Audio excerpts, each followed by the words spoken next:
We are 1 week into kidding season. 40 does have kidded, 78 kids on the ground, 2 sets of quads, 4 sets of triplets, and we have not assisted on a single birth. Not one. Today I want to tell you about day 2, when 4 does kidded in a rainstorm, and the harder question that was sitting underneath all of it. How do you know where the line is between trusting your animals to do it themselves or intervening? Let's get to it. Hey there, welcome to GoatWise.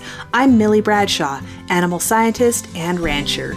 Here we talk meat goats, feeding strategies, goat fencing, and livestock management that holds up in real life. If you care about raising goats well and building systems that actually work, you're in the right place. Let's talk livestock.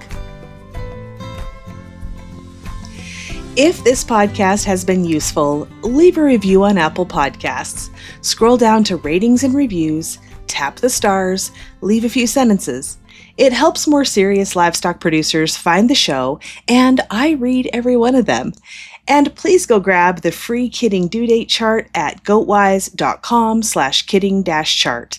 That also gets you on the insider email list. Link is in the show notes. Here's what's happening on the ranch. It has been an extra busy week with a lot of summer things starting all at the same time. Irrigation water turns started on my dad's property in town, and Sage is taking care of that for us, which is a huge help. We had a long day in the city last week, combined a bunch of appointments into one trip, which is just the reality of living this far out. And on Saturday, I picked up 2 new dairy does, which turned out to be very good timing.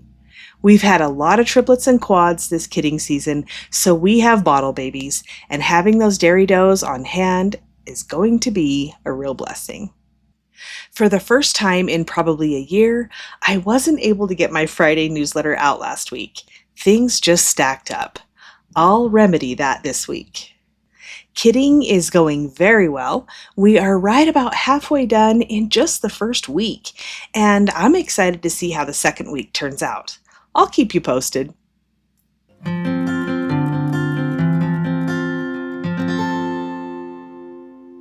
All right. I want to report on the first week of kidding season because it has been quite a week. If you've been here for the last 3 weeks, you just came through the kidding management series. How our system evolved, how we reshaped the herd through selection pressure, and how to think through the right kidding system for your own operation. This episode is the proof of concept, or at least 1 week of it. 40 does have kidded as of right now. 78 kids on the ground, 2 sets of quads, 4 sets of triplets. We have not assisted on a single birth. We have not pulled a single kid. We have not brought a single doe or kid into the barn. These does are doing their job, and I am so proud of the way this herd is performing. But I don't want to lead with the clean version of the story. I want to tell you about day 2 because day 2 was not clean. We only get 9 to 11 inches of rain a year out here. It's high desert. Rain is not something we take for granted. And on the second day of kidding season, we got 1 inch in a single storm. That is 10% of our annual rainfall in 1 day. And we had 4 does out in that pasture having babies in the storm. Here's what was happening. The does were congregating under the hay bays of the barn for shelter, which makes sense. That's where you go when it's coming down hard. 1 doe went under there to kid, and there were so many does crowded around her that instead of being able to focus on her kids, she was spending all her energy fighting off the other does. She couldn't do her job because she was too busy defending the space to do it in. So we grabbed some temporary panels, just our working facility panels, and we built a small barrier around her so she could settle down and focus. When the storm stopped and the other does drifted away, we opened the gate and let her leave when she was ready. That was our one intervention. That was it. The other 3 does who kidded during that storm, we left them alone. I was watching from the house with binoculars, which I want to come back to in a minute because it's actually a real management tool and not just me trying to stay warm. I was watching, and I was aching to go out there and get them to shelter. When the rain stopped about an hour later, we went out to check on everyone. Stacy picked up one of the kids, lifted the hair, and held it up so I could see underneath, dry at the skin. The doe had cleaned that kid and gotten it dry in the middle of a rainstorm. And Stacy just looked at me and said, "Look, they really are okay." We didn't lose a single kid in that storm. I want to be honest about something, though. Every year at the start of kidding season, I have a knee-jerk reaction that I have to actively manage. It's left over from the show goat days. When we had show goats, you jumped in, you helped. They would die if you didn't, and you got to be the hero, even when it wasn't fun. That's what the system required, and you showed up for it. That pattern is in my muscle memory, and it fires every single year at the start of kidding season, whether I want it to or not. So, when it's raining and there are does kidding and I'm standing at the window watching through binoculars, there is a version of me that wants to go out there very badly. And I have to remind myself, these are not the show goats. These are not the barn-kidded boars from year one. These goats we have purchased, bred, and culled specifically to not need us. We have spent years selecting for the does that can do this, in the rain, in the cold, without us. We have bred them to be the hero of their own story. That reminder doesn't make the anxiety go away, it just helps me hold back long enough to let them prove it. Now, the binoculars.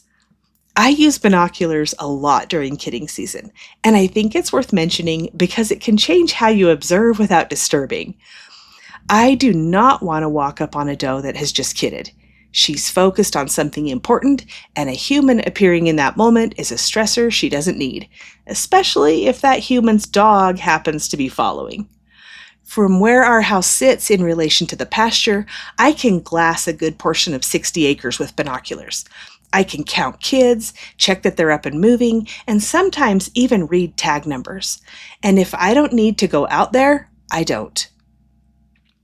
We've also changed how we move through the pasture during kidding. We're on foot now, not driving through. The grass is tall enough that I'm worried about running over a kid that's been tucked into the grass or underbrush by his mom. And that's not an exaggeration. These does are bedding their kids down and leaving them while they go eat and drink and come back. And those kids are flat on the ground, not moving, doing exactly what instinct tells them to do. We've walked through the brush and stumbled on pairs of kids just tucked into each other, pancaked flat on the ground, waiting for mom. And we leave them there. When I see kids alone and I don't know who their mother is yet, I still get nervous. Every time. And every single time so far, the doe has come back. Every time.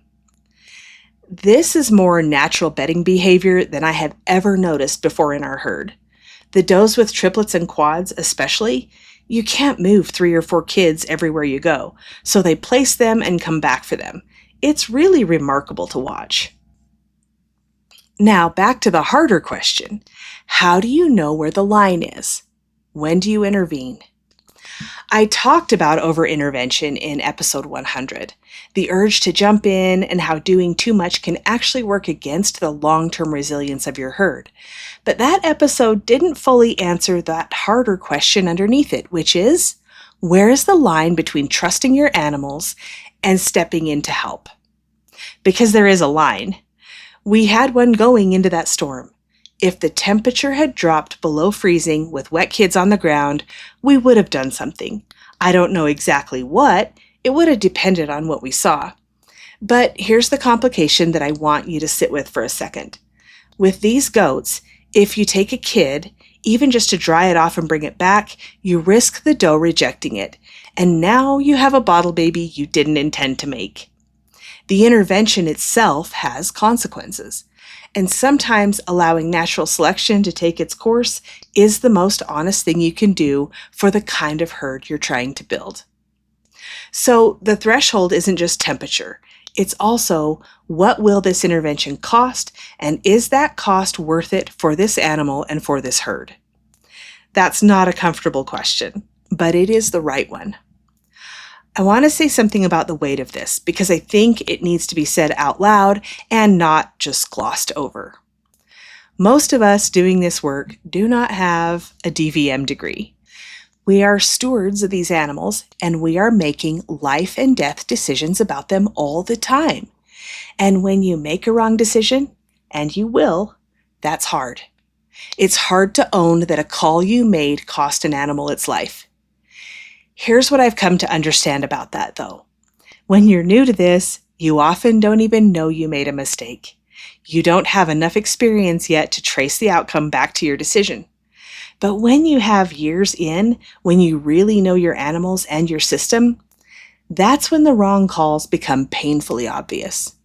Experience keeps you from making as many of those decisions, and it makes you more aware of them when you do. If you have livestock, you will have dead stock. Some of that dead stock will be because of decisions you made. That is the reality of this work, and I think more people should just say it out loud. 1 week in, 40 does down, almost halfway through the season. The does are healthy, the kids are strong, 2 sets of quads, 4 sets of triplets, and not a single birth required us to intervene. That is years of selection, years of culling, years of building a herd that knows what to do when the time comes. And maybe a little luck too. We don't need to be the hero of this story. We bred them to be the heroes. See you next week. Hey there, thanks for listening today. If this episode was helpful, share it with another producer who's raising goats. And if you haven't already, leave a quick review on Apple Podcasts. It helps more serious livestock owners find the show. As always, this podcast is for educational purposes only and is not a substitute for veterinary advice. I'll see you next week here on GoatWise.